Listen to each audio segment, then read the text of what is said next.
Now welcome back to the wonderful world of four-strokes.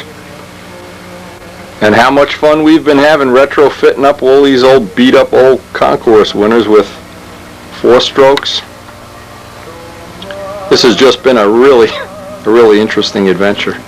And in this case, this has been one of the best retrofits. This just drops right in here. You don't even have to cut the cowling shape. But anyway, I wanted to do a little update on what we've learned so far. Not all of it is good, some of it is, but not all of it, that's for sure. But this is certainly good information that anybody that's really interested in this probably will want to know. First off, the one disappointment in our whole program was the fact that we could not get the YS to run the way we anticipated it would run. And up to this point we have spent a lot of hours, a lot of time. Don Dixon supplied us with a motor, and that has been possibly the only real disappointment in the whole program. Virtually all of these other motors seem like an average person with average modeling skills could get them to run.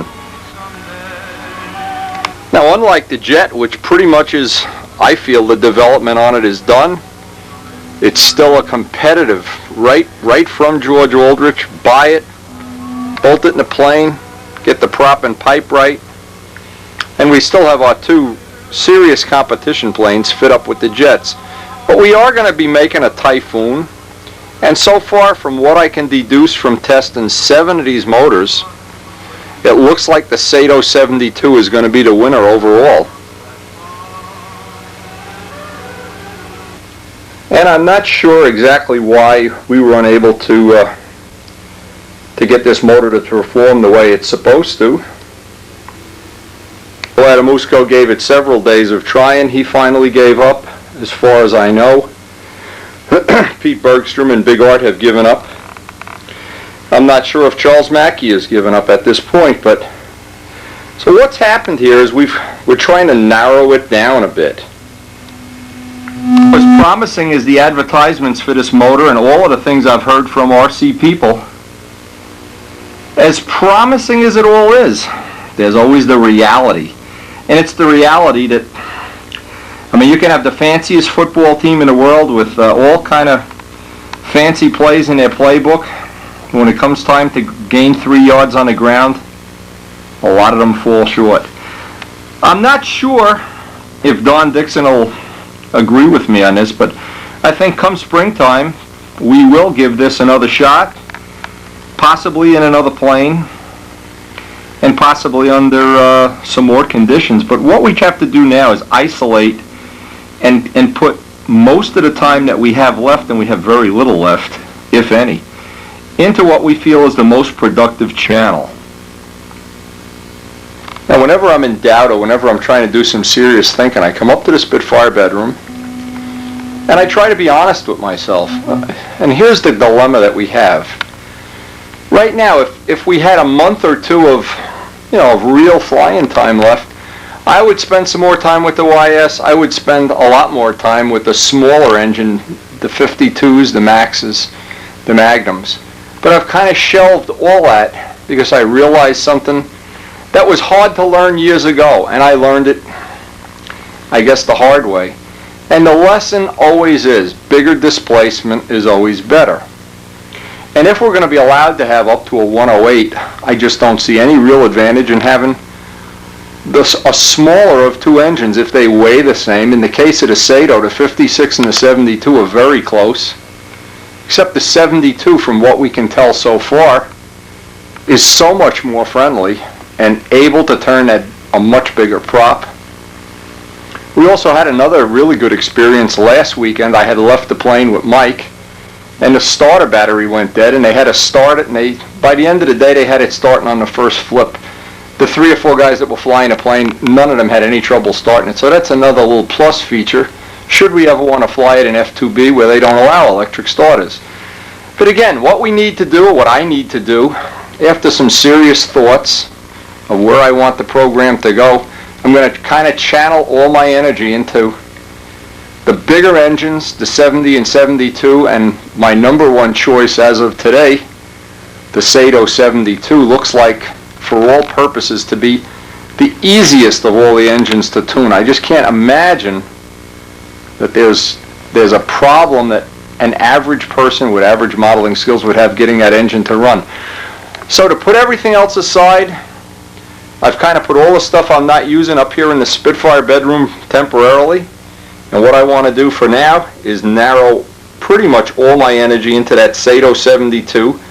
And the spare time that I have, or the time that maybe when the air is bad or whatever, I'll spend a couple more days with the Max, the 52. But so far that's proven to be a good engine. But certainly it's not going to beat, in my opinion, the bigger displacement Servo 72. I think that's going to be the king of this program. Now, quite a few people have asked me, well, hey, Wendy, if the 4-strokes are so good, why don't you take one of these Spitfires and retrofit it? Well, I'm not going to rule that out that someday we'll do that, but I think for doing the development work that we're doing, you know, when I put, let's pretend I was going to put a Servo 72 in a Seafire, I'd want to remold the cowling, I'd want to get all the fits and fittings just right, I'd want to get the tank shimmed. Now we know that the tank has to be 5/8 off the engine pads. See, that's the kind of thing that I could look in there, and if I couldn't shim the tank, I'd know I had a much bigger job, which is exactly what happened to Joe Adamusco with his Mr. Awesome. It was difficult to get the tank shim as high as it needs to be with a 4-stroke. That's really the critical part. The only really thing that would keep me from retrofitting any plane at this point in time is if I couldn't get the tank, and I'd say a good starting point with the Servos is a 5-ounce tank. Run it on muffler pressure line to the Uniflow. Get a 14.5 rev up, cut down. Around 13.5 seems to be dead friendly. Get the needle valve set midway between it's too lean and too rich, it stumbles too rich, it stumbles too lean. You don't need to really fine tune that needle valve at all. And actually it's getting the tank shim right, the prop right, and all that has already been done. I hope that it would work for most planes and you could get it right on the first shot. Joe and I have both talked about turning one of these Spitfires into a 4-stroke Spitfire. It may be coming, but as long as we have other test planes, see, I kind of, planes that make it up into the Spitfire bedroom, I kind of count these as sacred. And I hope, if our Typhoon development program goes as planned, that within the next 3 or 4 years we'll have a wall full of Typhoons, or we'll have a wall full of something. We still have room here for some more airplanes. Trouble is we need to allocate the time we have into the most effective use, and right now there's a lot of things that, you know, if you had all the time in the world, you'd say, oh, I'll do 3 of these and 6 of these. But right now we need to take the most likely candidate, and right now that's the Servo 72. Spend the last little bit of time developing it.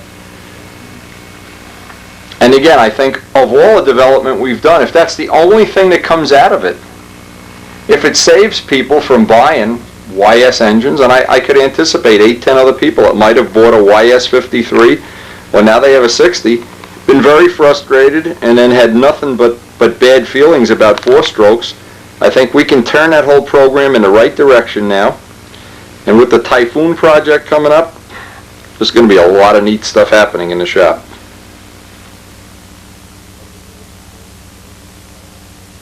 By the way, we're looking forward to, Elliot Scott has made a little model he's going to be bringing for our room of the Typhoon to add to our collection. Really love collecting all this stuff.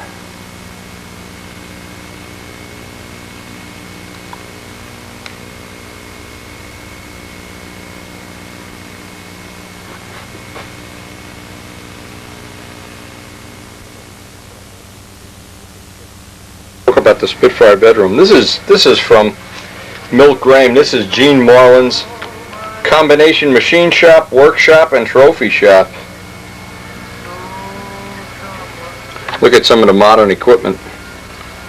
And boy, I love to look at other people's shops. When I actually was physically in the machine shop business, I used to love to go to other people's shops and just see how they did things. One of the things Gene does is make his own surfboards. You can always learn by how somebody else sets up their shop. Some more. He obviously has a wide variety of interests in modeling. Sailplanes.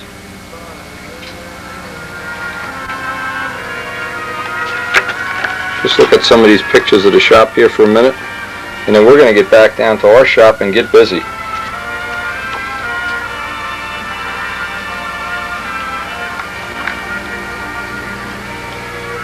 I know there's something about, and I've been to some people's shops that were a little bit disorganized, but they seem to get the models built. But I don't have a choice about being organized. Maybe I'm glad I don't, because for years I lived in a mobile home, and I learned you never save anything you haven't used in 20 or 30 days. Just dump it, or you have to sleep outside. So in my shop I tend to be, well, hey, look at this. West Systems resin, where we've used that for years. Look at all the beautiful machinery. Look at the models.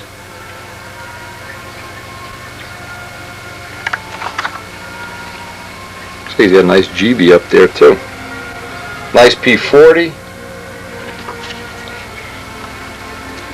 Anyway, there's one other thought, and it's certainly not to say that having this kind of equipment is like this lathe, for instance, is probably thousands of dollars. One of the things that's unique about our hobby, just to make an analogy, if you were to want to build a real steam engine, a real steam model engine, you would need thousands and thousands of dollars worth of bridge ports and whatever. Multi-head drill press. One of the things that I like about the hobby is with a relatively little investment in equipment, pretty much a flat table, some sanding blocks, some knives, possibly a drill press, maybe a belt sander, you can do a really fantastic job. But it's not to say that when you have this kind of equipment, and boy, if I had this kind of equipment, well, let me tell you, Gene, I'm jealous. Beautiful stuff, beautiful models, and it's so nice to see. It's not only when somebody has the ability to make, like have a lathe and make precision parts. Well, you get a lot of satisfaction out of using it, but it just adds to the amount of things you can do. There's Gene at the Bridgeport making a muffler. The Bridgeport we have, by the way, is so worn out. I mean, it's probably 30 years old. Anyway, some of the other precision things Gene makes, extremely accurate. And Milt, I really appreciate you sharing this with us. There's a lot of people, I don't know how to say it, a lot of people, they don't appreciate precision work.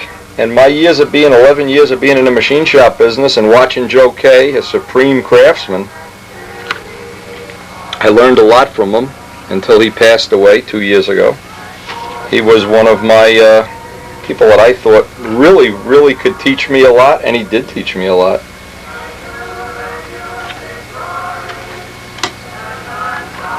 Just no end to the cool stuff. Now, I always find this to be true. When people are interested in modeling as such, they always have pretty similar interests. One of them is motorcycling. I've seen a lot of, and Bobby Hunt buying another motorcycle, Andy Lee, Mike Rogers, Les McDonald. They always have a lot of people, John Pothier, always a lot of people like motorcycles.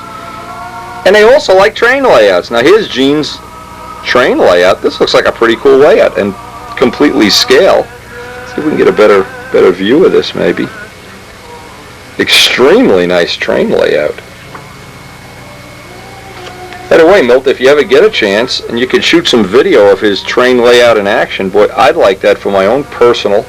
I collect train videos for people that don't know. Look at a collection of stuff. Looks to be all HO scale model. See, when somebody's a modeler, they really, look at this, he's got the Lionel cattle car on top of a GMC 671 blower. That's kind of cool.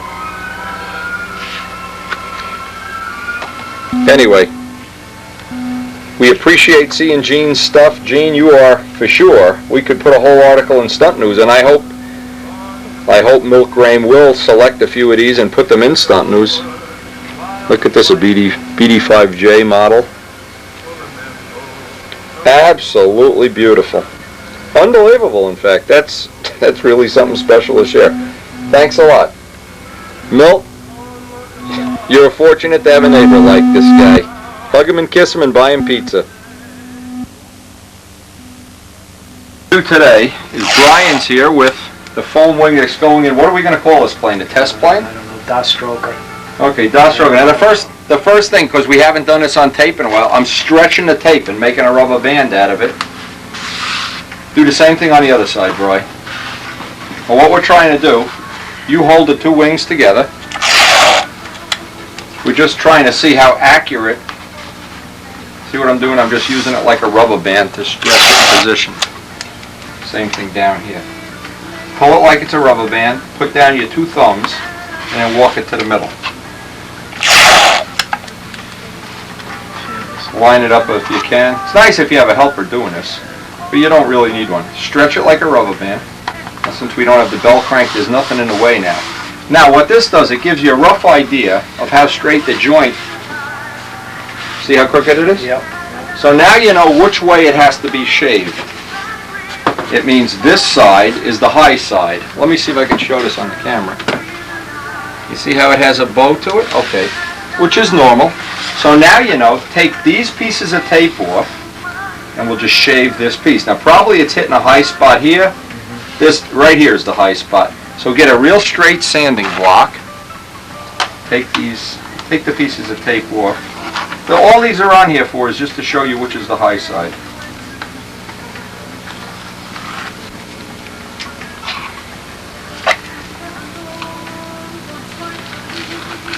And once you get it all done, now, if you do it with the cores, the problem is, if the cores are crooked, the thing is no good either. Let's just take some material off here. Doesn't matter which side you take it off.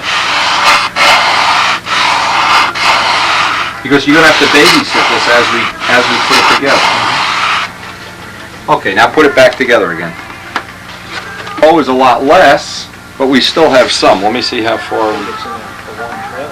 And I think you got it sanded crooked. Yeah, the joint is okay. You have a high spot and a sanding right here. So we could join it and... Well, you're going to have more than this before you get it jointed. Okay, now we're ready. That's close enough for what we're doing. Because the epoxy will fill it. Next thing you need is the bell crank with the lead outs on. You got the bell crank all set up. It circuited us a little bit by putting a tip on one side. So otherwise, at this point, you would take the two panels, weigh to get the heaviest one as the outboard panel. Brian's already done that off camera. All right, that's the outboard one. That's the one we need to put the bell crank in. Just get all those core pieces out.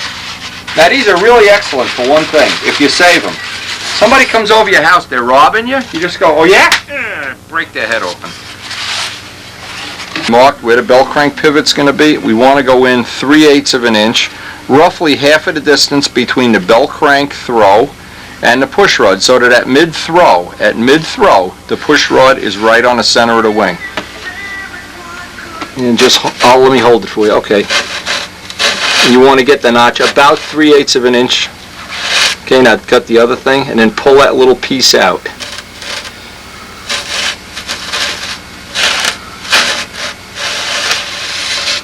Now we got to cut enough foam out of here that we can let the bell crank throw, and you can just take a big 26 blade, just take a chunk out of there. The other thing, we have to do this, we're going to do it to any other wing, of course, cut this same piece away. Now, while we're doing that, we're going to drop the bell crank in with some 5-minute epoxy. All the 5-minute epoxy does is just hold it in position. Just tack glue it in for this point in time.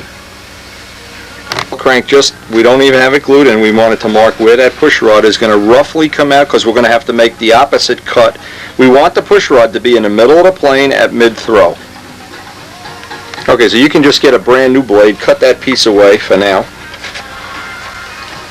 Inboard wing, we need to make the matching cut for the push rod and get rid of that centerpiece enough so that the bell crank can throw the full dimension. Need a new blade? Yeah, well... Alright, get a nice cut on there. Now you can see you've got a real good fit. Now just marry the two wings together and cut this same piece out of the inboard side. Obviously what you want to do is just get in there, trace that out, make a matching piece missing so that push rod has plenty of clearance here. You don't want that rubbing on anything. supervisor on his time. Brian, did you use shampoo on your hair or something? He likes your hair. Got some strawberry stuff. Oh, strawberry hair for the bird. Hey, I like this guy. Bring him over. Watch your eyes. It's a kid shampoo or something. Last time Brian was here, Peeps introduced him to having a red eye. He pecked his eye. 2 days it hurt. All right. Okay, so Brian's getting the slots all nice and neat and even. A good job for a Bud McKnight sanding stick here. You can neaten that up, make it cute.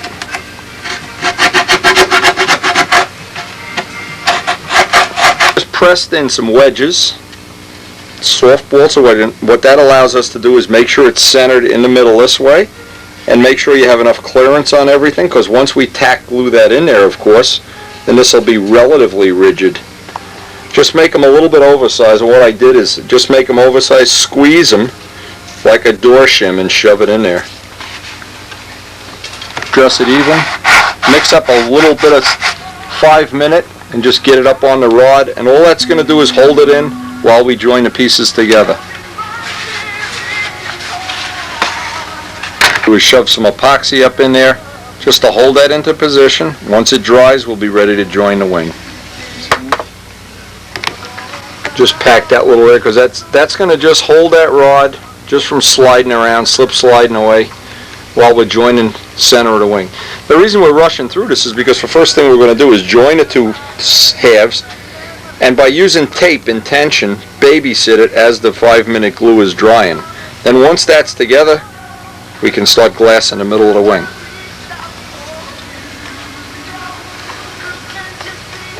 Alright, now we got to let that dry. Clean up both sides. We're going to lay it back on the table just like we did before and put the tape on it.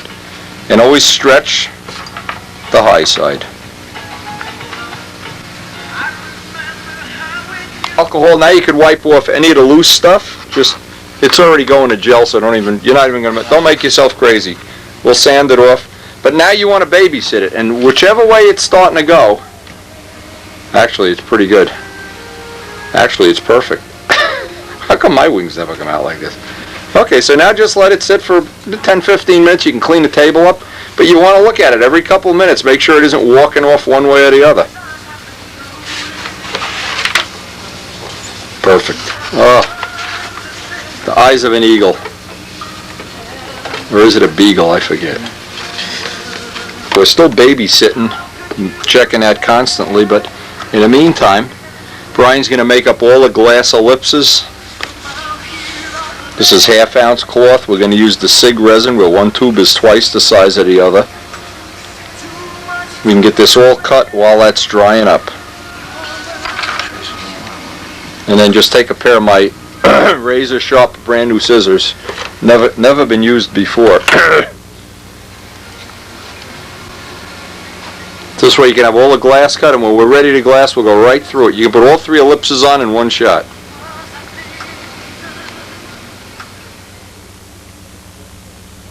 Now the advantage of doing ellipses too is that you don't have a stress riser. A lot of people just glue down the middle. This you want all the ellipses ending at different levels, so it's the thickest in the middle, a little bit thinner and a little bit thinner, and it's much easier to sand it in. Then when you tissue this, and Brian of course will do that at home, to bring this tissue out over this and this tissue here, so the whole center is double tissued. And boy, when you do it that way, is that ever bulletproof. Just beautiful.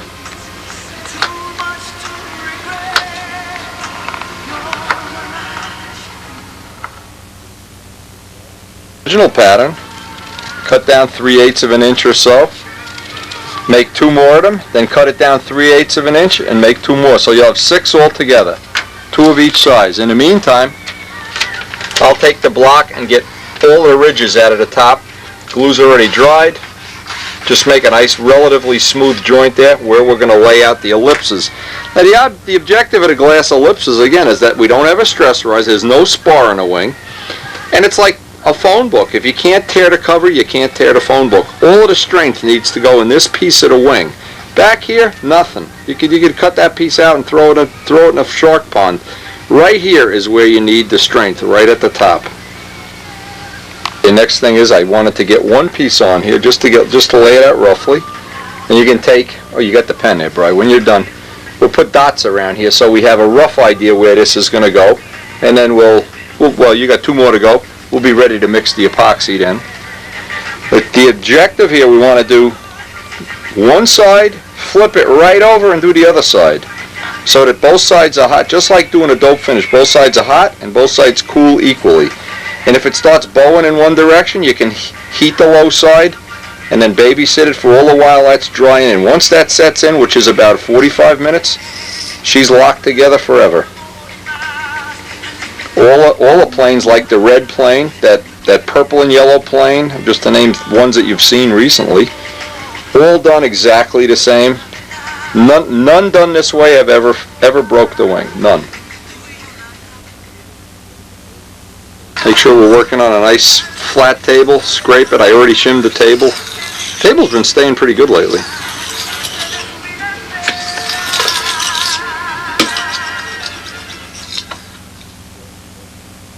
Using the cores as such, we're just using them as soft spacers. That'll hold it to the table. You might want to put a piece up here, maybe on the back. And we want to leave enough room in the middle so we have the ellipse, because once we're done, of course, we want to flip it over while it's still wet. Now the newspapers hold it, but isn't that nice how it stays in place? It's jigged up nice. Now if you really want it to be a cool guy, you could put the other half of the cores on top and put have your cat sit on it or something. Just dress that right in where we're going to put the epoxy. And again, it doesn't have to be perfect, but you don't want any big boogers hanging off on there. It holds it in place, and this way you don't need a helper. That's the nice part of this. You can fire windy. So the deal is birds prefer Coke over Pepsi 2-to-1. And caffeine free. Caffeine free, of course, so they don't stay up at night.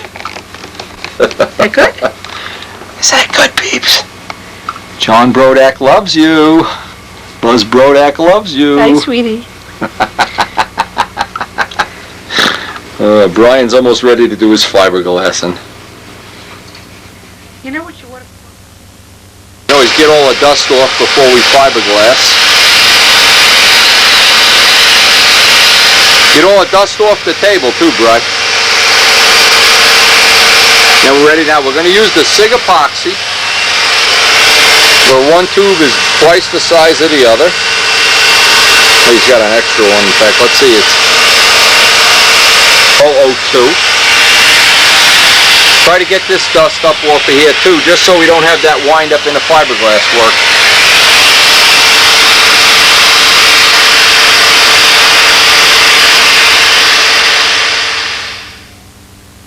Resin.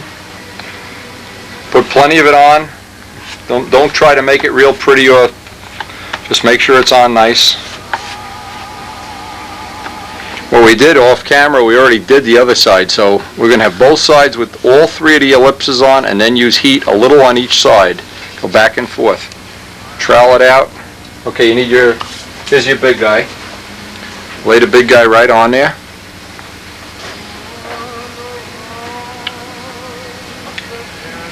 Okay.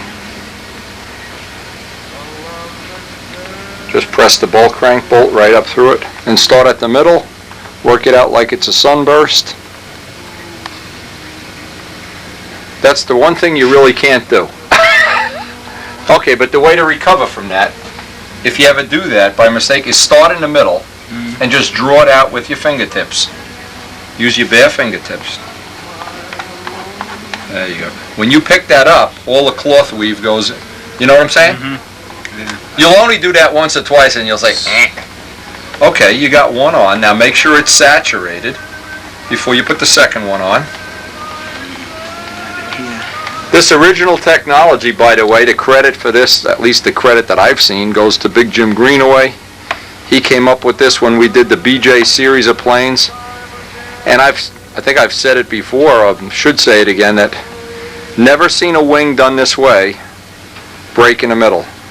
I've seen many with spars break at various times and places. Okay, get your middle one on. Now each one is a little about 3/8 of an inch or so, a half inch smaller. So in effect, what we have is steps instead of having where it all would end. Just drop it. I mean, it doesn't have to be real fancy in the middle right now. Then do that thing in the middle, wipe it, pull it out. Brian, you're a good student. Mike could be jealous.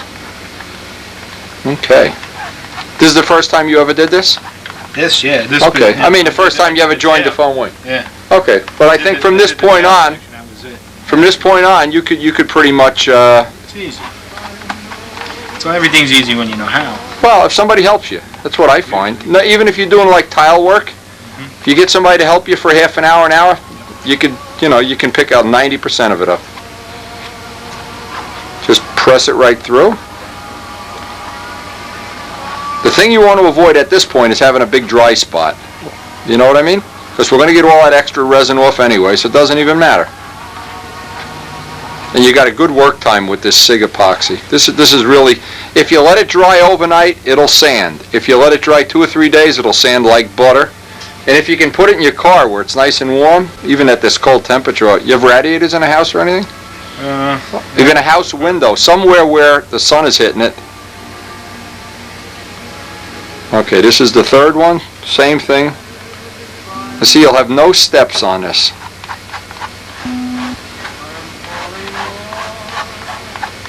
And this is something almost every person that's going to build a foam wing plane, you have to make a decision if you're going to use a wooden spar or if you're going to glass it. In my opinion, this is not only lighter, but guaranteed it's stronger.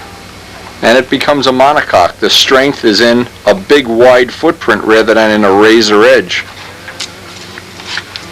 Okay, now once you have that soaked, then we'll start. I'll get a can so you can wipe off the epoxy. Just spread it out.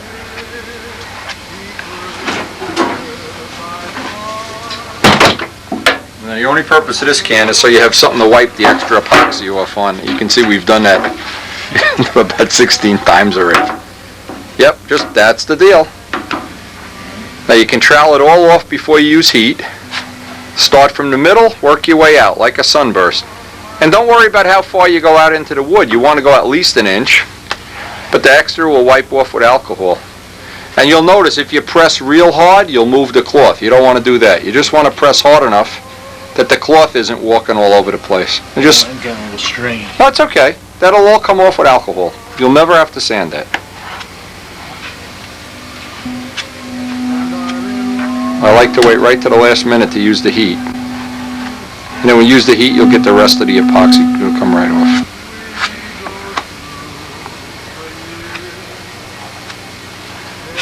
And we want to flip it. Okay. Yeah, flip it over, and we'll do the rest of, take the weights off. Wipe the rest of the other side. You can do it backwards, it doesn't even matter. Just put the weights up on here. Wipe that, and then we'll use a little bit of heat.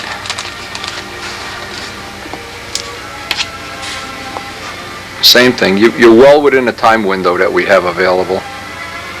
And the only thing that really kill you now is if the bird flies into the epoxy. He's in there drinking soda. He doesn't care. We got him hooked on Coca-Cola. Seems to starting to get a little. Can't believe it. He's in there drinking Coca-Cola. Are you drinking Coke? You're gonna. Oh my God, he's gonna. Buzz Brodak, you've got him hooked on Coke. It's caffeine free. Caffeine-free. What the hell are we drinking today? Caffeine-free Coke. Okay. Now you could use only the low side of the heat. Remember, if you see a bubble in the epoxy, you've got it too hot. You want to go up to the point where you see a bubble. Usually if you use the low side of a real cheesy gun like this, you won't get it too hot. You can wipe, I'll just hold this. Since he has a free helper here, just that's it. Just press enough that the cloth doesn't move. There you go. See how much of that you can get off? And just let it go out onto the wing, because then we'll take an alcohol rag and go from the middle out. There you go. Oh man, you're picking it right up. Middle out. Just like a sunburst, like you're making one of those little things when you're in school making a sun. Still moving the cloth. There you go. Oh yeah, it's gonna be nice. Mike will be so jealous.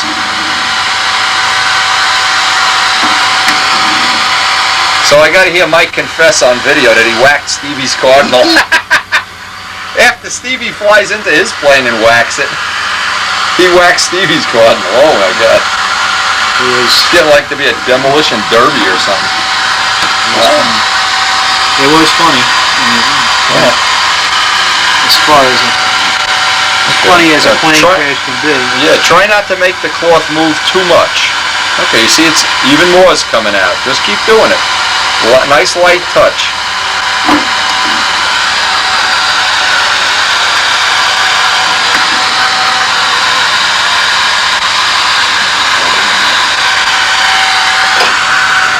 All right, now obviously we're going to flip it. Get the rest of that and we'll flip it.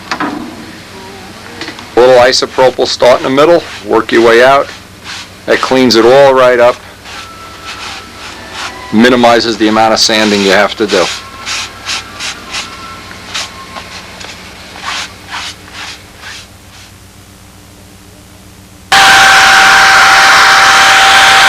Just let it warm up. The idea is to get both sides done, keep them both warm at the same time. We used all that epoxy, by the way, already. That can is going to get to be about a 10-pound can there pretty soon.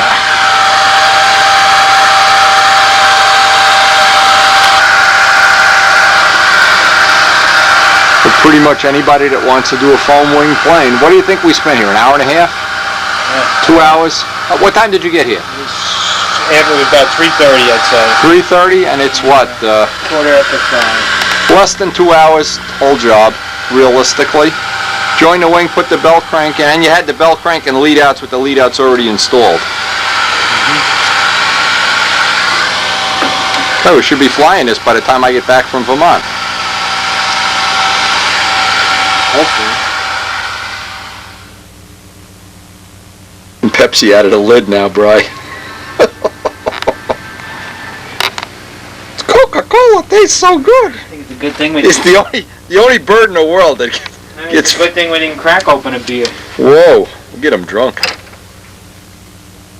Pretty much now can take a little more alcohol, just dress it up, pick it up and see that we don't have it bowing one way or the other, just sight it. And if it's low on one side, just heat the side that's low. Just give it just a little bit of heat. Let's see what it looks like. Looks pretty good to me. Straight? Okay, if it's straight, don't get too cute. Oh yeah. Oh yeah. Perfect. Let me get the phone. Looks good.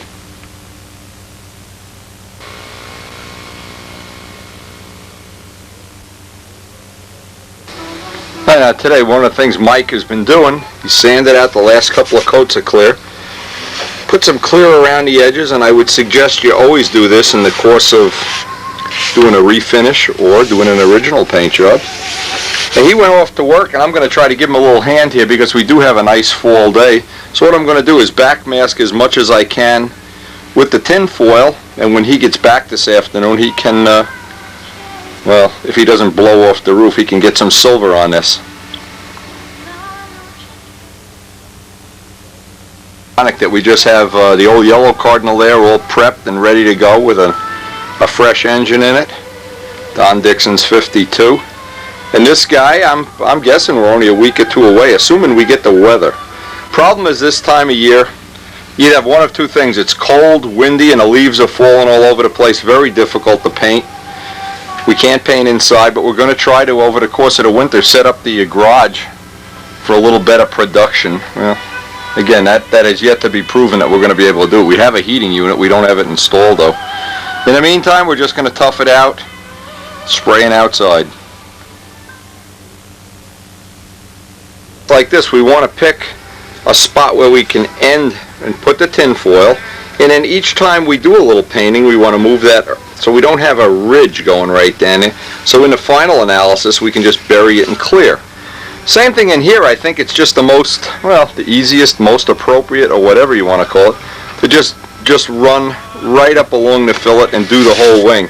We're certainly not going to save a lot by trying to save that little horse, and it's easy enough to make that. Mike did that enough times. I'm not going to even worry about that, but it's always good to, in other words, we don't want to pick up the paint here. I'd like to be where this is, where we've had to sand it out, and by the way, you can't feel, Mike did a good job of sanding it out yesterday.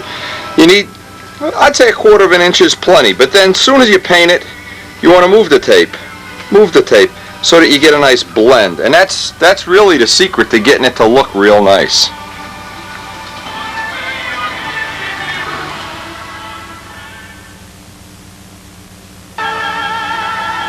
Before I put any tape on is to get some M600 and get pretty much, I guess, the whole plane cleaned up. Since it's been outside, inside, and it's definitely got fingerprints on it. Before I go any further, just getting off what amounts to be the sanding dust. I'll just allow the... And by the way, anytime I stick the green tape down on here, I'm going to press it down on glass or on my shirt first. If you're doing... Again, I've done this enough times. If you stick tape on any paint, there's always a chance, especially if the temperature changes, hot to cold, cold to hot. You could even pull that paint right off the plane just by ripping it up. Trick is, rub it on your shirt, rub it on a piece of glass. Now when you put it on, it sticks good enough, but it doesn't stick so much. Now we don't need any sealed edges here. In fact, we want an unsealed edge so we can feather it in. And if you were to by mistake put on some tape without doing that, use the John Brodak tip, heat it with a hairdryer, or if you're taking hinge line tape off, heat it with a hairdryer.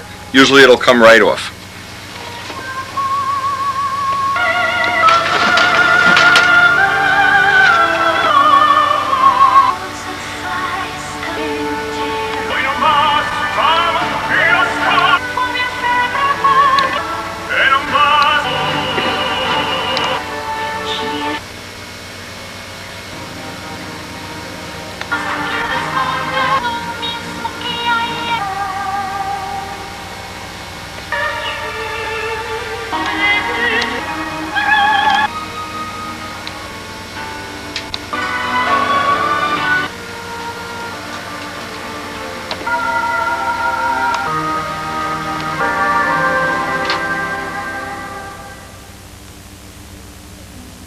Well, believe me, Mike's not coming off the roof today.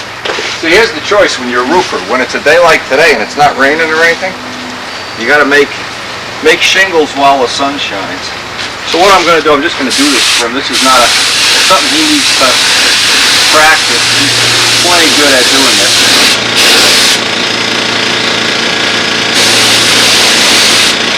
Again, the reason is we want to move along with this project. I don't want to get bogged down, and we have so little weather here in the valley.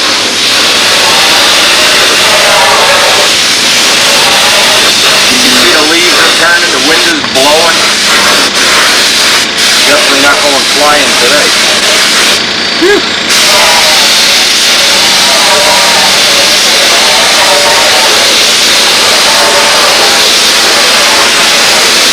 Now any spot where there's a patch, I'm trying to go over with extra.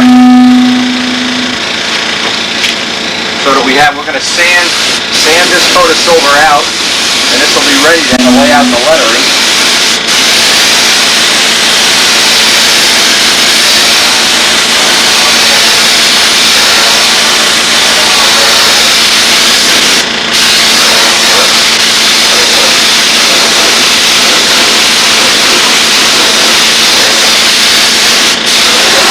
Because it's cold, it'll take a little bit extra time to dry, probably more like a half hour than 20 minutes. But it was only a couple of weeks ago, we never even thought we'd see this plane in one piece again. And I'm sure Mike will be happy to see it. Anyway, now what I'm looking for is all the joint lines, cap strips, and I want to give it an extra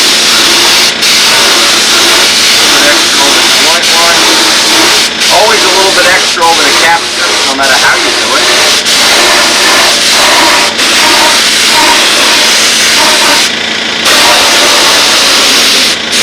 The repair over here looks pretty good.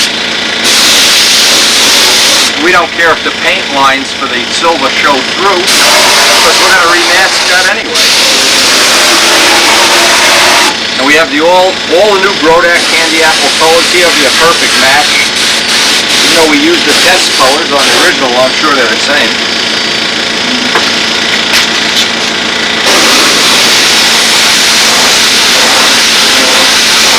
You can even see the little imprint of the horse, so it'll be easy to do the horse over. Get a little bit extra on the leading edge.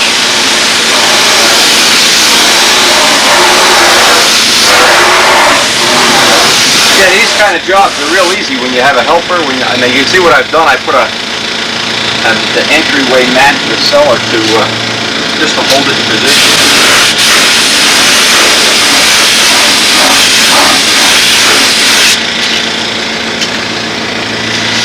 Mike will be so happy. I know I'll have free pizza tonight when he gets here.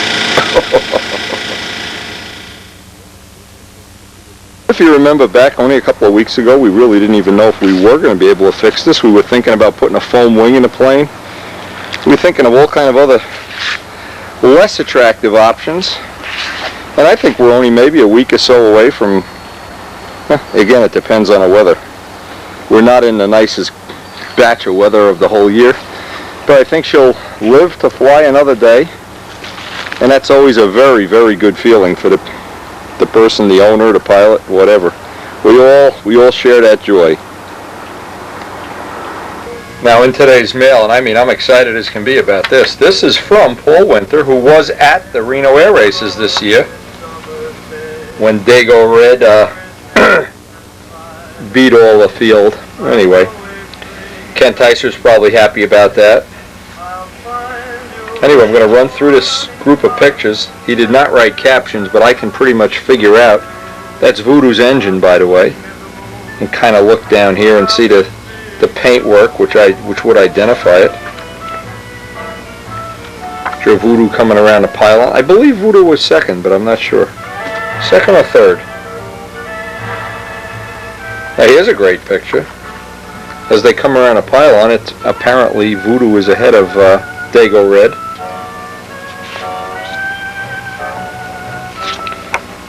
Some pictures of pit row. Boy, how I wish I could be going out there, but hey. Now, it looks like one of the things they had here was, it looks like they had a real MiG and a MiG-15.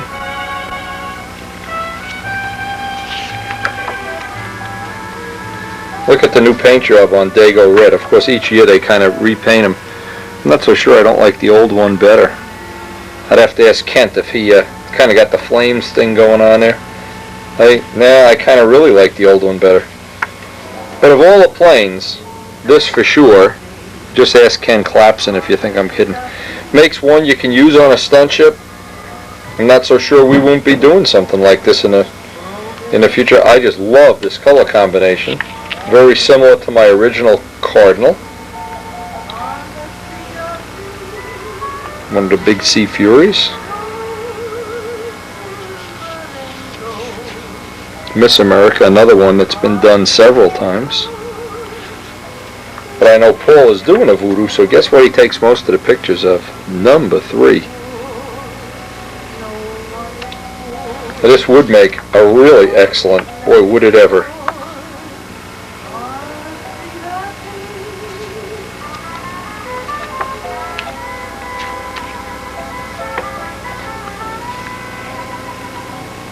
A picture with our throttle. And by the way, we have the plans to the Typhoon, which came in today. We're going to lay them out on a table, and we're going to be building before the week's out. We only have a couple of days left of things relating to my mom's health to take care of, and we'll be ready. Look at this picture here. Oh man.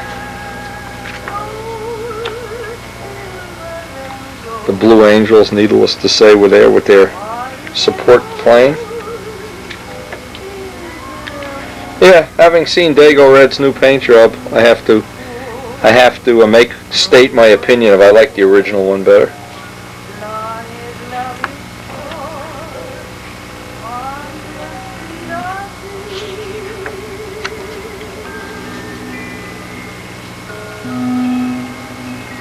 And by the way, Paul, I really appreciate having these pictures. I will get them back to you. And I really hope you're going to have some good luck with your Sato 72. He has told me the last time we talked by phone he's now the proud owner of a Sato 72.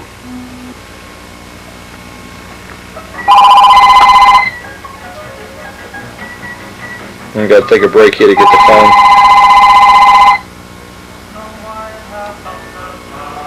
President Voodoo on the phone here. Boy, they just never let you live. It's unbelievable. Anyway, we're going to finish up these couple of pictures.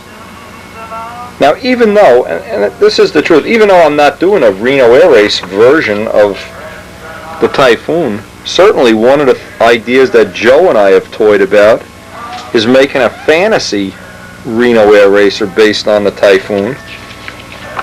There's no reason on earth you can't do that, by the way, or I can't do it. We have so many cool things we're thinking about in relating to this Typhoon, just making me crazy. And it looks like we're going to have a couple of flying days even in the next couple of days, but believe me, and we have one more test day scheduled with Joe for the Satos and his Sato. It's all coming together just the way I wanted it to. Thanks a lot, Paul.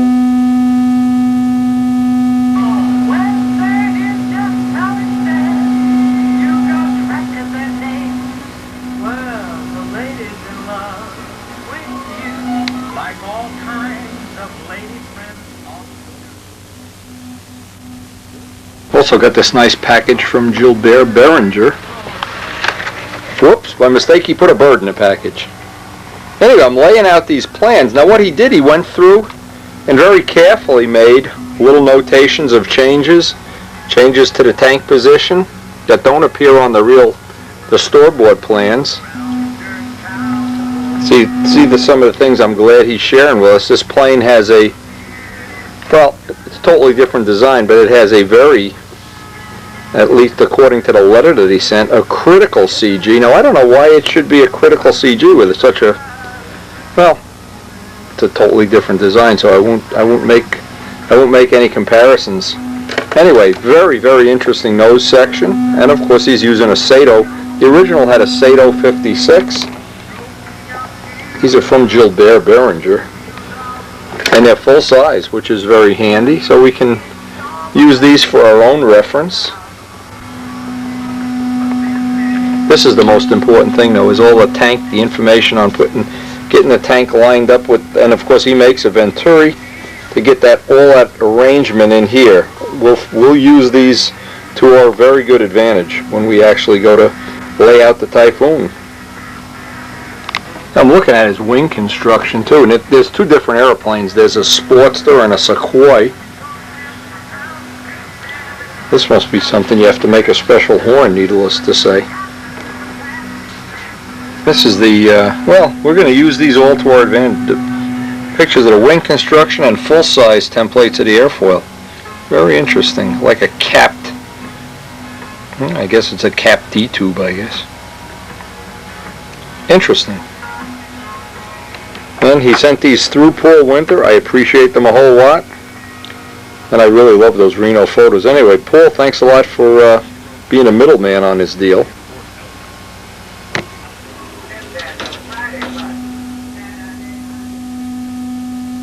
We're still in that wonderful time of the year, and I mean wonderful. To me, this is a time of year that the trees, what's left of the leaves on the trees, are beautiful. And I get all this good exercise raking leaves. Now you can see if I didn't cover the pond, every one of these leaves would be in the pond right now. Anyway, Rich Jacobone called. We're going to go check out the new field, and this Saturday coming up, we're going to try to get a test session with Joe Adamusco and his Sato 72. Now, depending on the weather today, and I don't know that we're going to get any good or bad weather, depending on some of the weather, we're going to try to get some flights on, this has got the Max 72 4-stroke, Max 52. And I'm bringing old Reliable down here, just in case we, you know, see, you never know with these test programs. You could have something in here that I didn't think of ahead of time, something that leaked or broke or whatever. And even if that, we will at least get some flying in on a beautiful, what amounts to be a beautiful, look at the way the leaves are falling. There's still some leaves on the trees, but what's nice this time of year, and I like it anyway, is the temperature is nice and cool. It's flannel shirt weather, and usually the mornings are really nice to go flying in that cool, there's no sweat, no suntan lotion. And it's this time of year, the most significant thing is I start making my final plans for the building season. Elliot has what amounts to be the scratch rough drawings of the Typhoon done. And I guess it's only going to be, I keep saying it, but it's true. We keep getting these nice weekends and nice weekdays. All the plans of a new plane, all the things you think about, and of course this year trying to incorporate and test that throttle control. Look at these piles of leaves. Look at this pile of leaves, it's bigger than a car. It's Rutherford, New Jersey. The train goes by here. Mike Costello is starting a model railroad club that's going to meet in his house, and I've joined that. May from time to time this winter get some footage of that. We're going to make an O-gauge railroad club, and actually there's 6 or 7 people in the, anyway, this is the town of Rutherford, 6 or 7 people in the circle burners that are active in O-gauge high rail, line L railroading. And it's a modular layout, so we'll be able to build pieces conveniently, even though we don't have room right now with the kids' stuff in the room for the layout. Anyway, off to the flying field. Boy, it looks like it's going to be a nice day. Let's hope. I want to run this on the ground before I do anything. I'm surprised at is how nice that fits in there, right into the stock cowling. All you would really have to do here is make a little cover for where the old exhaust pipe was.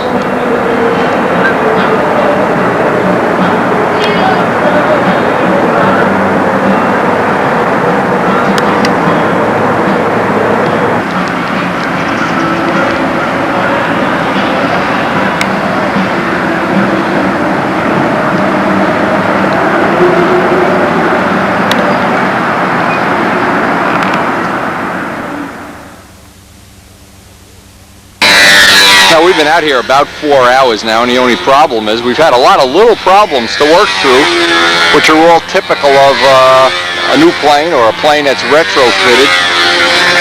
Number one, we had another pinched fuel line right by the carburetor.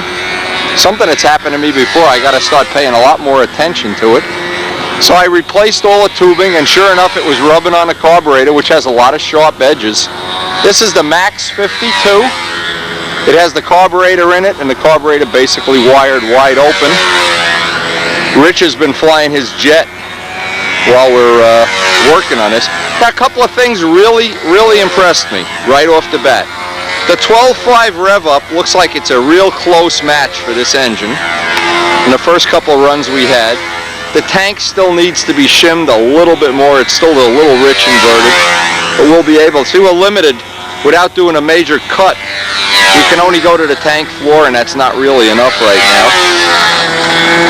But one very significant thing came out of this Max 52, and again, this is Don Dixon's engine, absolutely like the 10% fuel, better than the 5%. It was not even close. We did 2 runs on 5, 2 on 10.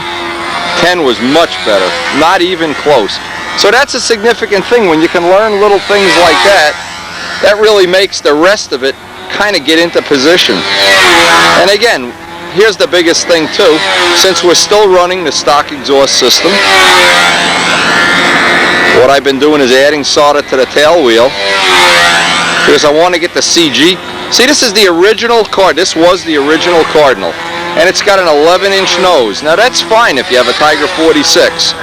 This engine is probably legit 1.5 ounces heavier with the stock muffler, and so we needed some solder on the tail wheel to get somewhat near to CG. We don't need to have Nats winning CGs here or anything, but I want to make it safe to fly so that other people that are flying it don't get painted into a corner. Now I'm going to try, even though I'm probably not going to make it today, I want to try to get the camera over in a corner on a tripod and get 1 or 2 flights on video, but very difficult for another reason. See, the wind has been blowing hard enough that what's happening, it's blowing the barrels over, and we actually had somebody that didn't speak English drive right over the barrels and drive out into the circle, and it gets a little dangerous. So I don't want to get too cute with the video here, but I will try to get the video in the corner, get at least 1 flight we can look at before we pack it in for the day. As always, is if you can add to your database, and this is adding to my knowledge of 4-strokes, how to get them tuned the way I want them anyway. And getting the biggest thing with all of these motors, every 4-stroke, and this is significant. If this plane used to have a Tiger 60, this is only a 52. So it's really not a giant gain, but because of the long nose, it's not realistic to put, say, you know, a motor that's heavier than a 60 in here. This one's already over an ounce heavier. I guess we got the weight of the plane up around 62 now with all of the lead we've added to it. And it's on full-length braided lines. We don't have a set of solids for it yet or anything. But again, we're trying to make use of a day. The wind is cooking along here. And every time we can learn something about these motors, I just feel like it was a day well spent. Because ultimately, I want to have, in the beginning of next season, have most of this at least somewhere in my database.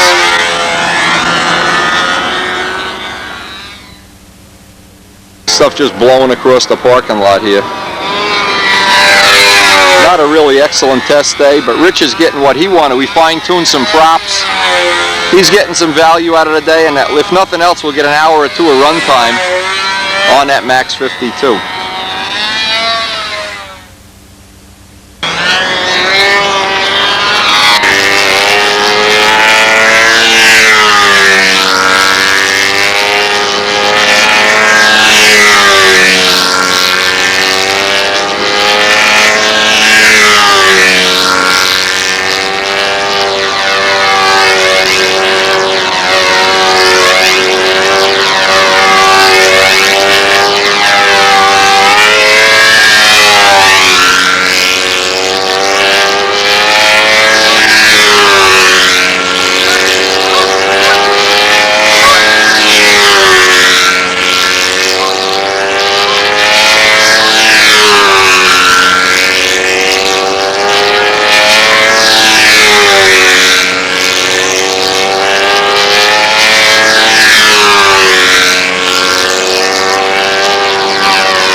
Newton, Pennsylvania. He's going to be up here Saturday.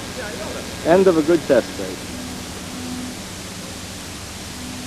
The thing I was really impressed with, and you know, there's definitely a compromise here, was how this relatively small motor in a big plane handled the wind today. It for the first day out of real flying, and we're already getting stunt patterns out of it. It looks like there really will be a lot of potential with this Max 52, but I think to really maximize it, it needs to be in a little bit smaller, lighter airplane. Combinations I'm really excited to try if I can get Stevie McBride to let me use his Cardinal. He's got a relatively heavy Brodak Cardinal. We've had it on a tape many times, but it seems like that size plane would be a lot more appropriate for the 52. And time will tell. Now from our friend Milt Graham, these are some pictures of Gene Marlin's model collection. He says this is a SIG kit, the PT-22. It's going to be converted to control line. Checkerboard is one of Gene's first gliders, Jerry Nelson KA-6. First glider to do over 100 miles an hour. Weighs 12 pounds. The size of that thing. Wow. Stinson Reliant RC plane. Full interior.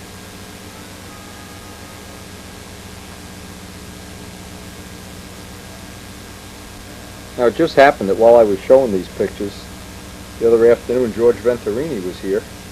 And he says, how come you never show my model collection on the plane? Well, George, you're not as famous as Gene Marlin. Anyway, we will show some of his stuff in the future. Comet Clipper, old-time plane converted to RC with Sato 4-stroke. Hey, way to go, baby, way to go. Some of the really old kits in Gene's collection. It looks like something that's similar to what the Banjock had. Maybe it isn't, I'm not sure.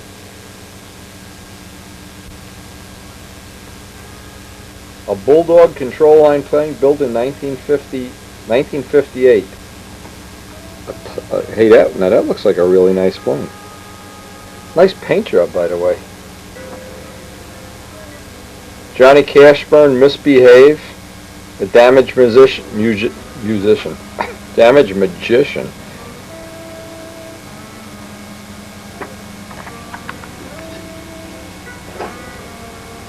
So yeah, then we notice this for Crash Repair at Nowski over here. 1965 control line P-51 Mustang. Milt, I have to tell you, this guy must have a thousand things here. I am totally impressed.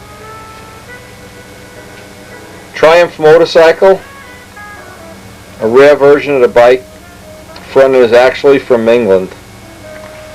Nice paintwork, kind of Wolf-Prey looking type of paintwork there. Anybody doesn't remember, I painted motorcycles for about 15 years. Won many shows.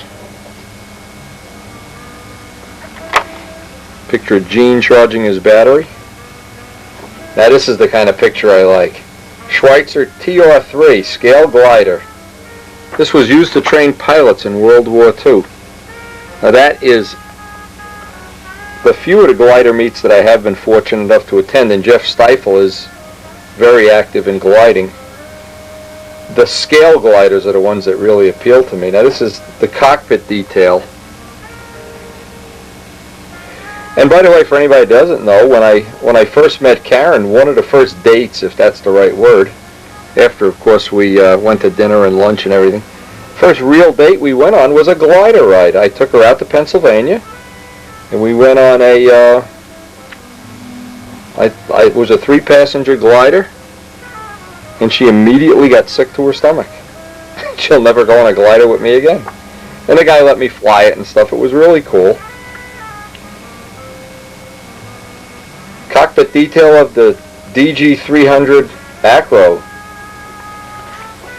Notice the pants and sneakers on the pilot. Now this is the bubble nose type of canopy they have on a lot of modern gliders. Whoever made the pilot, and I'm assuming Gene is the one that made the pilot, pretty awesome stuff. Now, when somebody is this involved in modeling in several events, and they can be this this active, Gene, my hat's off to you, pal. And if you want to come down and give me some RC lessons on the pits, I'll take them. The Ryan in the pits. I love the Ryan, by the way. Anybody doesn't know, my father was a Navy flight instructor on PT-19s during World War II and after. And Ryan is always one of my favorites anyway. This is a beautiful one. Look at some of the detailing on this. Anyway, I think it's really a significant thing that we can, through this medium of video, we can share things like this. And believe me, if you think for 1 minute RC people would not be impressed with control line stunt, or the other way around, when I go to the RC meets and see the jets, especially, I'm a jet fan, and some of the other things, the detailing on the models, the rivets, the landing gear details, I'm just totally overwhelmed. Now these are Gene's wings. This will be the last photo. Gene's wings for the 4-stroke control line ship. 3-inch thick center, I like that. 14-inch center cord without flaps. Modified spans under the sheeting and spruce. Engine is an OS Max 61 4-stroke. You're going to be a happy camper. And Milt and Gene, thank you very much for sharing the photos. I'm overwhelmed. This just such a nice way. I hope you guys enjoyed the video, and we're going to get back to our 4-cycle test program, which very soon, depending on the weather, is going to become the Typhoon development program. Thanks a lot, Milt. Milt also downloaded about, 50, 60 pages of this Typhoon website that everybody is, and we've got printing of this, but there's also some stuff I don't have. There must be several versions of this site. This is a real interesting thing, and I'll put the address up here if anybody wants to read up on the Typhoon. I know Walt Brownell seems, excited about it, just like I am. Again, we've been amassing quite a collection of Typhoon stuff, and for anybody who would like to share it with us, I'll be glad to, get it down to you, enjoy it. When you're done, get it back to me. And very detailed story. I've read a lot of this already. The early models that had the car door kind of cockpits. Early one, I should say. I know, I just get a feeling that profile is going to make a really nice stunt ship. Hope I'm right.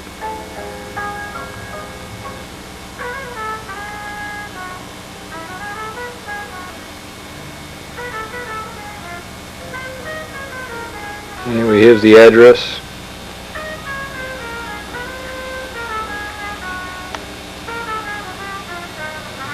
And if you have a computer, fun to look up, free to download.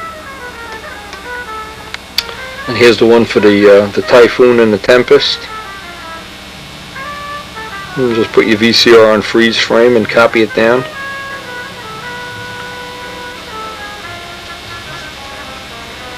I think it's going to be a dynamite winter, and I hope you'll join us for the whole Typhoon project. And thanks a lot to Milt. Yeah, we're back at our old field in Palisades Park today with Rich. We both took the morning off work. He's got his wife watching the store, and basically I don't go into work till 1 o'clock anyway, but in this hour I'll probably get 3 or 4 flights. One of the things I have, Noel Drindak, thank you very much, Noel, sent me a whole box with about 6 or 8, I don't know, I didn't count them, because there's other stuff in there. There's Rev Up 14.5s, and I pitched each one, and I have some pitched at 4.0, some pitched at 4.5, some one blade is 4.5, one is 4. Noel has basically done the same thing. But what I wanted to do is come out with the one that's got the lowest pitch, because the air looks like, I'm guessing, Rich, we're going to have about at least 2 hours of good air here. Oh, and get a couple of flights just to see where the break-off point is with the Sato. There's a point at which when you de-pitch it, and all of a sudden the plane gets soft. Well, we don't know where that point is yet, but we got enough props we can carve and sand them as the day goes on. Going through the props one by one, there's one thing that's very, very apparent. I never noticed this with the Max 70, but with the Sato 72, this is very, very critical. There's an RPM at which, and I don't know, it's probably because it unloads in the air, but if I set this at 9,500 on the ground, it's just as sweet as can be. If I go about 100 RPM more at 96 with these low pitch props, there's definitely some spots in the pattern where it unloads. So I'm looking at the possibility, maybe with this engine, and again, this is all the hit and miss stuff you have to find out the hard way, that there's probably a pitch number below which it's just going to be counterproductive. It just turns out that the 14.5 rev-ups and zingers are real close to what's usable. And basically, all we're doing now is, all of them are usable, is just fine-tuning the different ones for different conditions. Today, it's stun heaven. And we're just out here. I wish we had the whole day, in fact. It's just one of those days, and usually, if you never lived in this part of the country, you get a certain amount of these days in every fall. For me, it's the nicest time of the year because there's no pressure to get ready for some contest or whatever.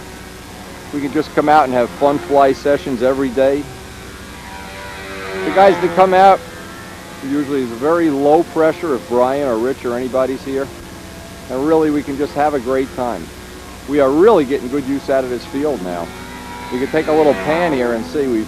We're going to make some upgrades to these barrels by weighting them down. The other day they were blowing over. But special thanks to Rich for all the work he did getting us this field.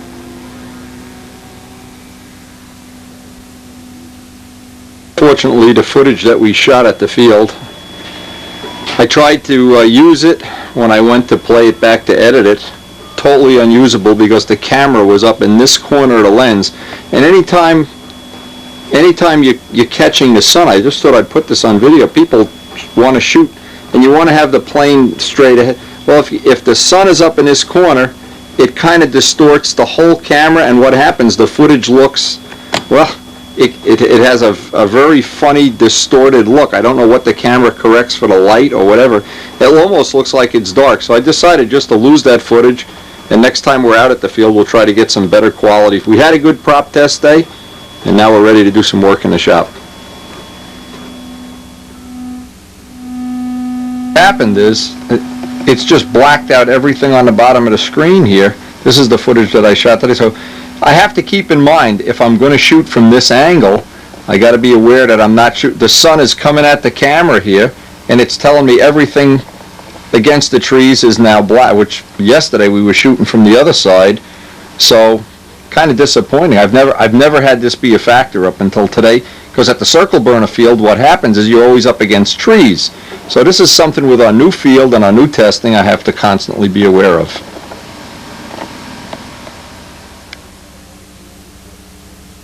Here now, I bought the line yesterday. That only comes in 300. Is that what you had to buy? 300 foot? 300 foot. Okay, he ordered it for me at the fishing store. He didn't have it. 45-pound test. And now the other thing I got to buy, and what I'm going to do, I ordered that infrared system, but he doesn't have it. The prototype's not going to be ready for a couple of months, and I figured I can set one of these up in a couple of days. How long does it take to set this up? A couple hours even. A couple hours. But what I'm going to do, Og, when I get the wire, I'm going to come out and fly the plane with just using the wire. To see if it sticks. And then I'll try one wire, you know what I mean, or both. Oh, before we put on the connections. Right. Because I only need one wire insulated. I mean, why do you have to, you use more things. Yeah, well. Okay. But I need two, you need two, right? You need this here, eliminate this here. Okay. That's only an added attraction to it. All you need is this here and this here. So there's one connection here, one connection here. Okay. And then if you want other connections inside your battery box to hook up for the servo. Okay. Now do you have, the guy told me too, they have a thing you could buy in a hobby shop, like when it goes into low idle, it turns the glow plug on. You can run that off the same battery or not? They have an extra thing like a hobby shop? I don't really think you need that. That's a separate thing altogether from the whole thing. Okay, I got you. It triggers it off. Like if you go into low, Yeah, it's got like an arm where the battery comes back on. the battery, Okay. just that 1 volt and a half. Okay. At the AA. Okay, now is there a reason you can't wrap the lines with wire that you know of? No, you don't need it because you got this here. What are these, regular crimps? I have a crimping tool too, so Well, I got a crimping tool. let me see how you crimped yours. See, because here's the information you need. And I spent a whole day running around trying to find this wire in stock, and I finally had to have the guy order it for me. And he ordered me 2 things, the 30-pound test, which is 025, and it's 17, but that wouldn't pass muster, so it's 018, 027. Yeah, Just to hook it up to the wing and the way I go. Yeah, but what I want to have is this thing. This is a servo drive. I want to have this on my belt. I don't want it on the handle. I want to fly with 2 hands. All right. Like a real pilot. Throttle in one. So this here you make like a belt clip Right. onto this. Yeah, I could find that like See, I like a took cell out- phone. I took out the batteries out of this Okay. here, and I just used this where it's more simple to take that Right, right. take that off and pull out and put new batteries in. Okay. Yeah, I'm really hot to drive. But the first thing I'm going to do before I even hook up the electronics is try flying with the wires. Uh-huh. Because the thicker wires, what I may have to do is instead of running full 70 feet, run... Well, this is the a couple size that feet you're going shorter. to get. What I got on here. Okay. And this here. How many thousandths is this? 20? What is it?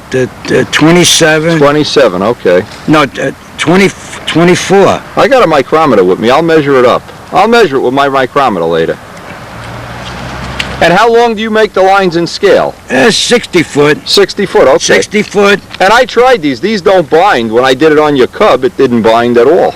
No, 60 foot, 55, or around that way there. Okay. See, and I don't need something fancy like this, but No, what what you could use is see, it comes with a stick Right. or with a knob. Yours would Okay. be better with just a knob. Yeah, yeah. And then you limit it so it won't go to idle and shut the engine off. At the end of the Yeah, flight, well, you you pull would- a pin out and take that. Well, the knob, you drill a hole and you make like you screw in a stopper. Right. And then you screw in a stopper on this box here. This Okay. way, when you hit that, Right, that's your limit, so you don't shut the engine off. right, right. I'll have to, when I get this all fine-tuned, I'll call you up for a consult. These are the clips they tell you to use? Yeah, Or these you invented it yourself? No, these are Dean's connectors. Dean's connectors. I'm going to remember that. See, That's I right. got, Once I have this stuff on tape, I can't I got forget them all over the place to Yeah. make it easier to hook up. to pull around, yeah. Right. There's no reason this can't be in your pocket or something. No, it could be just around And just your neck. run the wire up, you know, to the handle. It isn't going This to be a here, problem. It could be just on your, Yeah, yeah. or you make a belt clip. And Right, put like a this, cell phone, yeah. Yeah. Yeah. I'm really ready because I can get this in the air in a couple of days. Problem with that other thing, he said it's going to be another month before I get the infrared. I want to get some of these. Look at the weather. Look at the day. I mean, look at this. This is like the best day of the year here. Foggy as a son of a gun by Yeah. now, but the sun came out Well. over here and it just stood out. I want to get some flights before the day's out. Okay. Look at this day. Holy mackerel. With Augie's help, it's only going to be a couple of days. I've got all the electronic parts ordered. The only thing holding us up is getting the wire. I've paid the extra money to have them priority ship it. We'll find out if they're a reliable source or if they take time. But I'm going to try to set this plane up in the next, within the next week, so I can do a preliminary test of that throttle control, and then when the other choice, the infrared system, comes in, what I'll try to do then is actually set up the plane with both systems and see which is going to be more appropriate for the Typhoon. That's a major part of what we want to do with the Typhoon, and I don't want to cheat myself on it. I want to try both.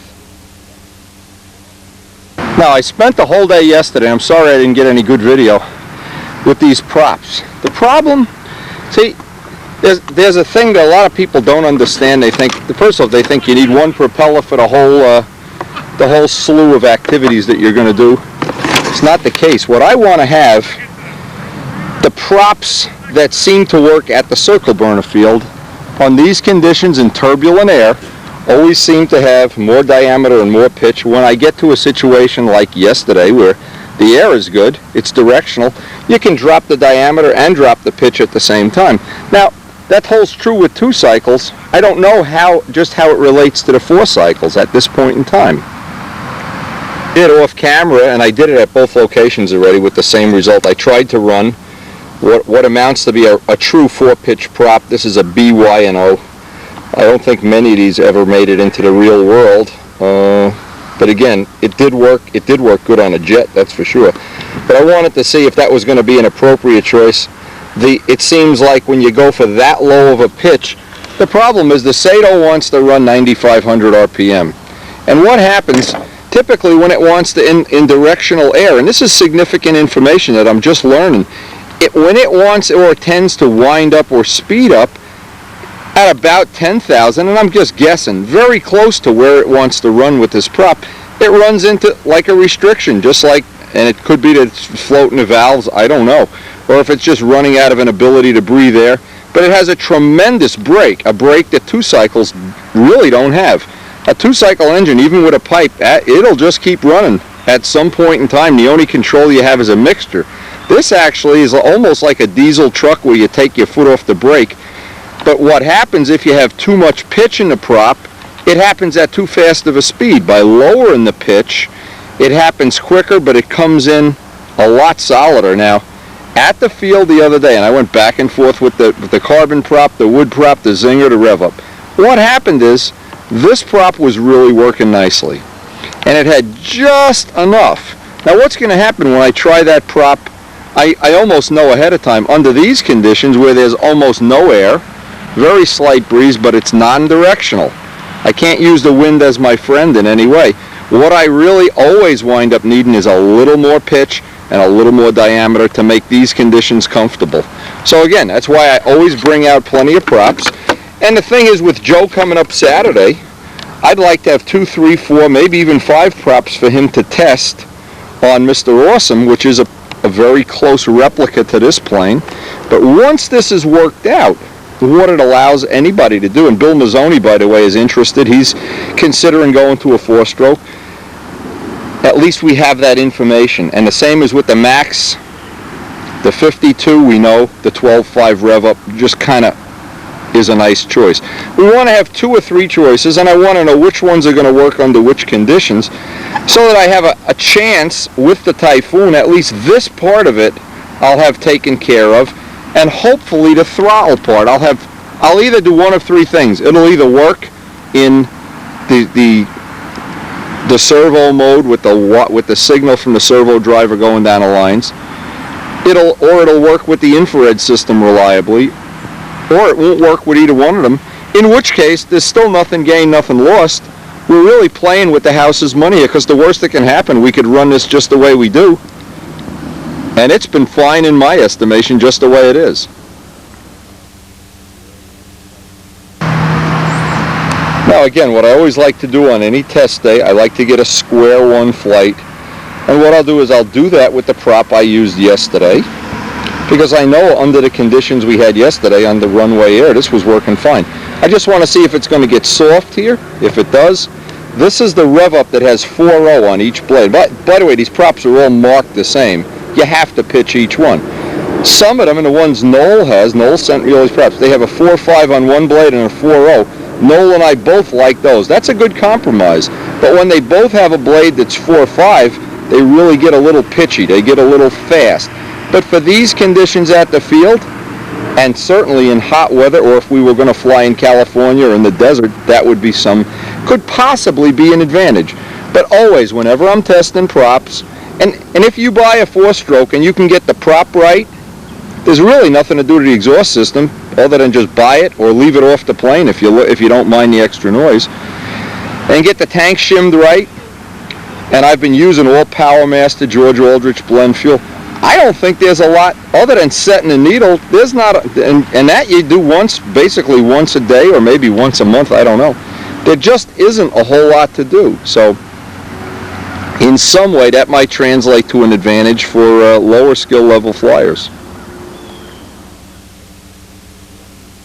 Happy to hear that Don Dixon is building up a profile cardinal for the Max 52 that I have in the yellow plane. So what I'll do, Don, I'll get a couple more gallons of run on that, and when I mail it back to you, it'll have the prop on it, the needle valve will be set, it should be bolted in the plane, and go fly. Again, we'll find out just how effective that's going to be. I was thinking that even if the throttle doesn't come to fruition in this year, I'm usually pretty good at sticking with a project even through a lot of failures, but I sure would, just in my dreams, if you could only know how I dream about this, make that throttle work, and some of the things it would allow you to do, especially with a big powerful 4-stroke turning a big prop. I just think it would open up possibilities that you can't even think of right now. Especially with a semi-scale plane like the Typhoon. Since I haven't started the engine yet today, one of the things from time to time I like, similar to the jets and the pipes, is it needs a drop or two of that juice. Now, not all the time, so what I do is I don't bother putting it in on the first start of the day until I see if I need it. Now, if I don't need it, no point using it, but a lot of times it'll fire right up with the few drops of fuel that get pushed in from when you fuel a tank.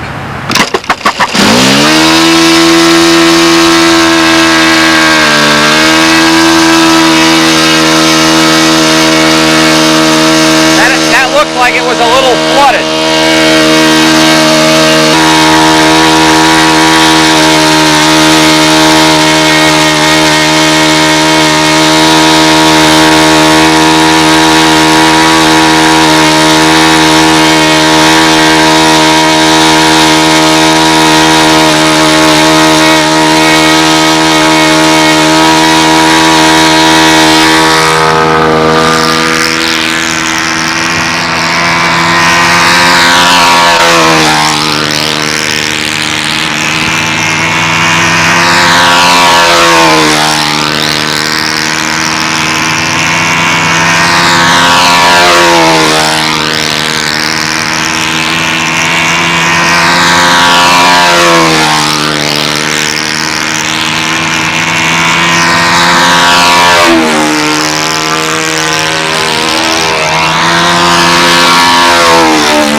for these conditions today, that's a little wimpy in my book. So what I'm going to do is take off the prop that has the two blades 4.0, put one on. They're exactly the same, except they come from the factory with mismatched blades. One with 4.5, one with 4.0, and this is basically the prop that Noel likes also.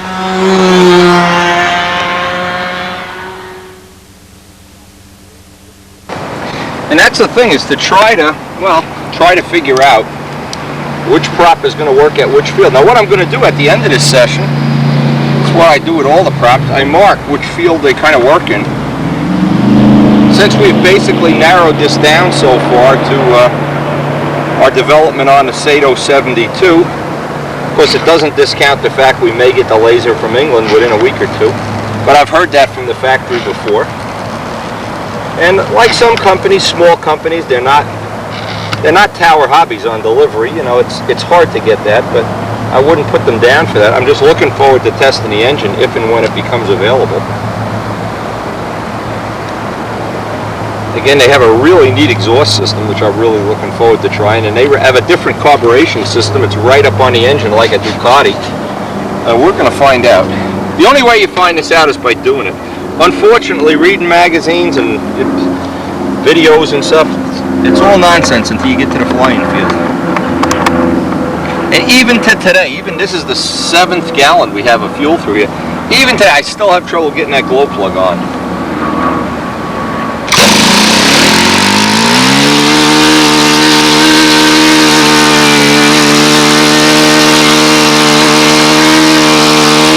Example of the notes that I leave on the prop. I know this is one of the 14-inch ones that's slow, relatively slow. I know that when I cut the same prop down to 13, it's good. Again, these are all circle burner numbers. But when Noel sent me these props, he even sent me a bad one here. Noel, I want my money back. Anyway, I did that. Just kidding. Now some of the blades pitch out. This is Noel's writing. And these, at the circle burner field, the two choices are, I never want to have the ones that are 4.0, at the circle burner field. I want to have 4.5 and 4.5. That's always, and you would think these things are equal. They're not, trust me. I tried this the other day, this real high pitch. This is a Master Air Screw 13.6. I put this on the plane, just too much pitch. It's a usable prop, but definitely too much pitch. So what I'm trying to do is, with very simple stuff, wooden props, I don't want to get into real high-tech stuff. This is the only carbon prop I've got. It's definitely the best at this field, but the problem is I only have one of them. I don't even know who manufactured this prop. This wound up in my collection. Probably a Brian. No, it doesn't even look like a Brian either. I don't really know. Maybe Tom Lay would know, or somebody knows.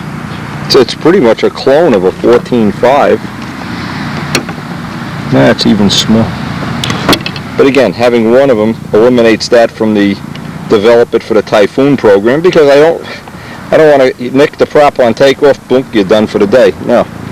Can't have that as one of the possibilities. Anyway, we know that when we cut these down to about 13, they get the corner gets friendlier, you get some pluses and minuses, but basically the whole range is usable. Again, I got a 14.6 top flight. I can never find another one. They don't make these anymore. So, again, that kind of gets relegated to the back of the stick, where we know these are the ones they're least likely to want to use them. But we know we can buy 14.5 zingers, and this is the thing that I really like. You can cut a bunch of them down. This one's cut to 13 3/8. Well, we know we can cut them over and over and over.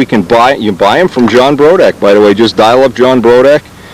I want to get some 13.5s too in the near future, but no other part of, whether it's a pipe or a 4-cycle, no other part of it is as easy to change and as significant a change in performance as the props. And it really does pay to spend a lot of time, more time than I really want to spend. I'd like to just be flying flight after flight, but I really need to get this information into the data bank. Is the one with both blades 4.0, and you'll find these if you buy a dozen or so of these. You'll find some of each. The ones with the two low pitch blades, well, we're going to kind of mark that up and resign that to being a I don't know what we'll call it, a Palisade Park open air field prop. And the one with the 4.5 blades, we're kind of resigning that to being a circle burner confined air prop. This will be the last flight of the session, but what you can do is you can compare. This is with both blades 4.5. You can compare how much more drive there is. Probably a little increase in lap speed. And what we've done basically is touch nothing except change the prop all day. Haven't touched the needle, the fuel, any of the other things that would vary the speed. And obviously one of the things you never have to worry about with a Servo, any Servo, is adding a head gasket. Of course there's no head. It's all one piece.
to say we learned something today. We've confirmed all the things that we had learned in the past.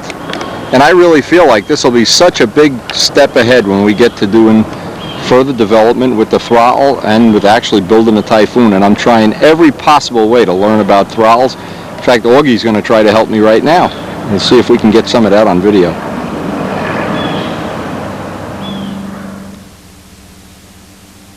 Picture this, Typhoon fans. See, this is the part I love. This is the part I want to replicate. Look, nobody's holding the model. You walk out to the handle.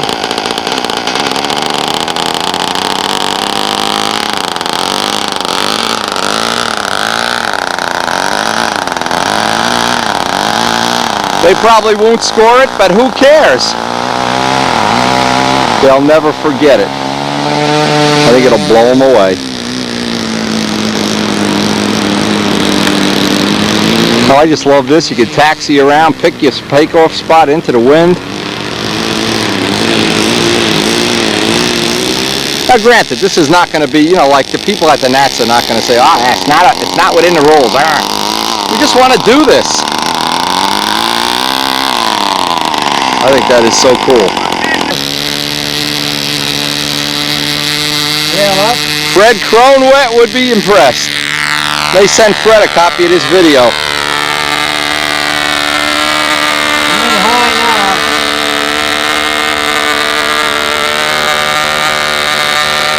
Going low.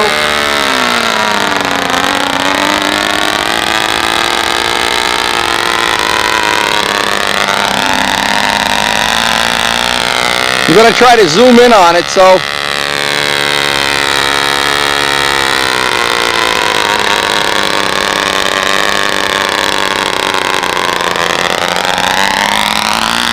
whoop. Okay, my fault. Augie and I are getting to be good friends here. This way I'll put my hand on your shoulder. I don't love you, Augie, but this looks good through the lens, baby. I think you got that footage that Cronwood sent me. Wow, is that cool. You're going to love it tonight.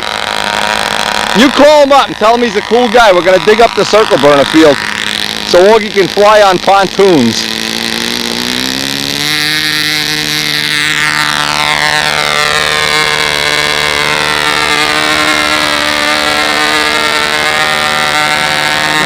It's hard to get any closer than about 6 power on a lens.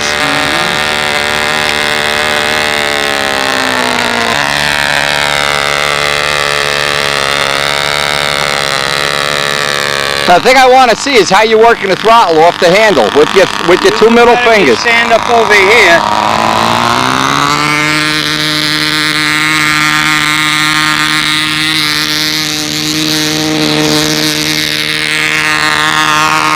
Try to stall it in that time.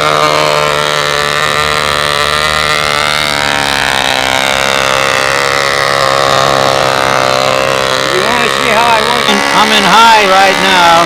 Okay. Let me get this thing out of the way. I'm going into low.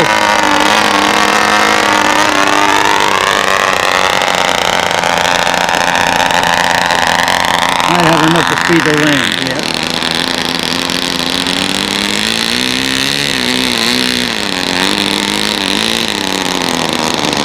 You getting a shot of my hand? Yeah, I'm getting both. Now when you want to shut it off, you got a little pin or something you pull out there? No. Or you just pull it all the way? Back to my stopper where I got the spring load. Okay. And I go all the way back. And that shuts it off? And that shuts it off. Oh, I forgot to start my watch. But she's good for about 14 minutes, so right now it's good for about 10. Now the other cool thing is you get sick of flying, bingo, just shut it off. I'm sure somebody's got a bellyache about that, that's for sure.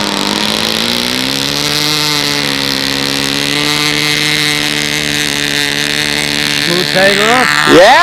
Yeah, realistic. Going high. Going high.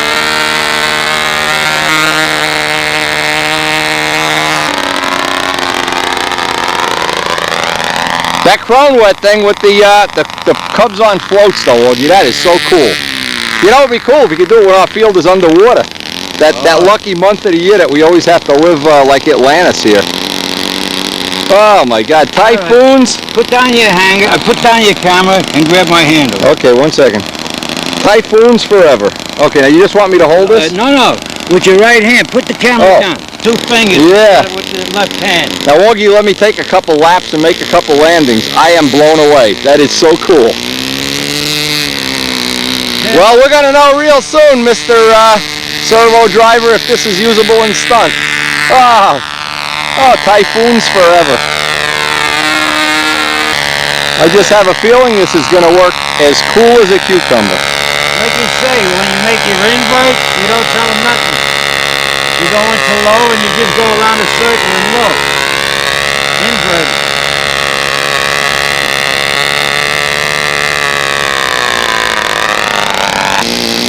Now imagine on that concrete field making these roll-ins, just pull it right up in front of your toolbox, kill a motor. Be really nice working when you land with a stooge. You don't need a helper. In fact, he starts the plane, and the plane just sits there while he walks out to the handle. To Augie, thanks to Fred Cronwet, all the people, Walt Brownell, all the people that are contributing information into this. I'm going to really put my heart and soul into that. I just am really excited about this. This thing flies like a baby carriage. Holy mackerel, just takes right off. 1/3 throttle. Throttle back just like a real plane. Just plops right in on a gear. Anyway, it'll give us food for thought all winter. Hope you've enjoyed the video. Please share it with your friends. Try to make use of the fact that we can share each other's lives through the video in whatever adventures we choose.